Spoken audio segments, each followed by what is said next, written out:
Eh bien, chers internautes, bonjour ou bonsoir, selon l'heure à laquelle vous vous êtes connectés. Euh, on va parler d'un sujet douloureux aujourd'hui, un sujet qui concerne les parents d'enfants autistes, les politiciens, les politiques, et puis les associations. Euh, c'est toujours fascinant de voir comment le monde médico-social s'est construit au fur et à mesure des années et comment les associations suivent le mouvement, les mouvements sociaux comme les politiques d'ailleurs. Tout ce petit monde-là suit les mouvements sociaux, mais que se cache-t-il derrière les chiffres, hein? C'est toujours un mouvement étonnant, hein. Il n'y a pas longtemps, j'avais passé un entretien d'embauche sur lequel j'avais candidaté. On ne sait jamais dans les entretiens d'embauche, on ne sait jamais pourquoi on est accueilli. Jamais. Donc c'est toujours très difficile d'engager un entretien d'embauche et de sentir ce que souhaite l'association. Pourquoi est-ce que je prends ce ton un petit peu périmé? C'est parce que dans cet entretien d'embauche, il cherchait un psychologue pour travailler à trois quarts temps, je crois, dans une structure qui accueillait des enfants, des élèves autistes, hein, mais temporairement. Et donc c'était une structure avec hébergement, restauration, éducation. Et donc j'avais candidaté, sachant que derrière moi j'avais un parcours d'aide scolaire assez important. Et je commence à discuter avec le DRH. Et puis là, j'apprends que la structure est réservée est adressée aux enfants autistes. Voilà. Sachant que le système était classé pour les enfants de 11 ans à 17-18 ans. Et donc j'étais sacrément étonné parce qu'on m'avait parlé d'un collège et d'un lycée, hein, avec des profs de lycée et des profs de collège. Et je questionne le DRH je lui dis, mais attendez, l'autisme, c'est quand même une maladie mentale qui normalement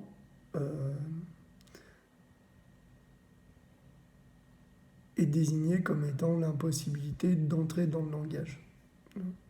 C'est-à-dire que pour les psychiatres, les psychologues, l'autisme est la plus grave maladie mentale infantile. La plus grave. Il n'y en a pas d'autres. Il n'y en a pas d'autres qui soient plus graves que ça. Et voilà. Et là, le DRH me dit, mais attends, qu'est-ce que vous entendez par autisme? Je lui dis, bah, l'autisme, c'est l'impossibilité d'entrer dans le langage. C'est-à-dire un enfant qui parle, même s'il parle avec difficulté, un enfant qui est entré dans le langage n'est déjà plus autiste, hein. Il a un retard de développement, des choses comme ça, mais c'est plus de l'autisme. Et, et là, le DRH avait l'air de se moquer de mon savoir, hein, qui est un savoir universitaire, hein, c'est ni plus ni moins.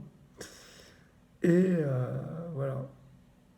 Donc, Donc en fait, ce qui est intéressant, c'est de voir comment les associations, les politiques se sont emparés de certains concepts et font semblant de mener des politiques d'aide aux enfants autistes. Hein. Parce que derrière, c'est quoi? Derrière, l'idée, c'est après de pouvoir présenter des chiffres. Hein. De dire qu'on a une politique pour l'enfant autiste, etc. Hein. Donc, sauf que là, c'est pas des enfants autistes dont il s'agit. Hein.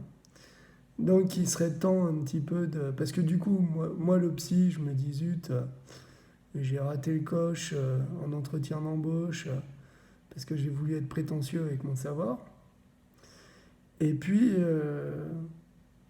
derrière, je me dis, mais en fait, à quoi ça sert de parler de politique pour l'enfant autiste? Hein. Je me suis vraiment questionné là-dessus. Je me suis dit, mais c'est... Quel est l'enjeu? Hein. Qu'à la rigueur, on n'aime pas les professionnels qui se la pètent.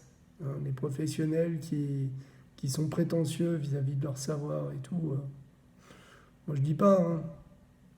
Mais enfin bon. De toute façon, il faut aller chercher les limites d'un savoir. On va pas inventer une... On va pas dire que l'homme est limité comme ça. Hein. Donc il faut aller chercher les limites d'un savoir.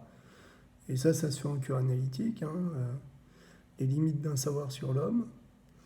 Et qui a été récupéré par Freud. Hein. Mais Freud, pour autant,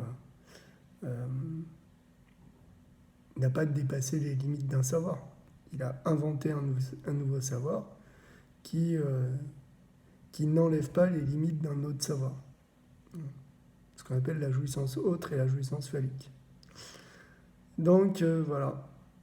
Et donc évidemment, aller chercher les limites d'un savoir sur l'enfant autiste, c'est toujours très intéressant. Hein. Et là, qu'est-ce qui se passe du coup? C'est qu'on n'a pas les limites d'un savoir. C'est tout à fait autre chose. Ce sont des politiques qui s'emparent d'un concept qu'ils ne maîtrisent pas et qui vont inventer une politique régionale. Voilà. Et donc la question qu'il y a derrière, c'est est-ce que les parents d'enfants autistes se font arnaquer? Pour moi, c'est une vraie question. Parce que du coup, on va dire qu'on dégage des crédits pour les enfants autistes, etc. Mais est-ce qu'il s'agit vraiment des enfants autistes? Non. Donc, on ne dégage pas des crédits pour les enfants autistes. Hein. Voilà. Comment ça se fait qu'il puisse y avoir autant d'argent? Parce que ce sont des projets extrêmement ambitieux, hein, avec des projets qui coûtent plusieurs millions d'euros par an. Comment ça se fait qu'on puisse dégager un projet comme ça sans aucun professionnel qui vienne parler du public et dire de quel public il s'agit? Et pourquoi? Parce que ça veut... Pour la politique, c'est important quand même. Hein. Pour les enfants, pour les parents d'enfants autistes, c'est important aussi. Donc voilà. Donc je vous conseille de bien enquêter. Hein, pour une fois, le symptôme peut servir. Enquêtez bien sur ces politiques-là. Visitez les lieux. Regardez qui est dedans, dans ces lieux dits pour enfants autistes. Et puis voilà. Hein. Parce que ceux qui ont vraiment besoin le plus d'aide, c'est les parents d'enfants qui parlent pas, hein, qui sont inscolarisables déjà, mais qui peuvent pas parler surtout. Hein. Et puis après, qu'il y a une politique pour les enfants qui ont des retards mentaux, moi ça me paraît tout à fait normal, mais En même temps, comment on fait pour attribuer des crédits si on ne connaît pas les types de publics qu'on met dans ces institutions. Voilà. Donc attention aux politiques du handicap, il y a le pire et le meilleur. Et puis il y a beaucoup d'arnaques. Voilà. Allez, au revoir.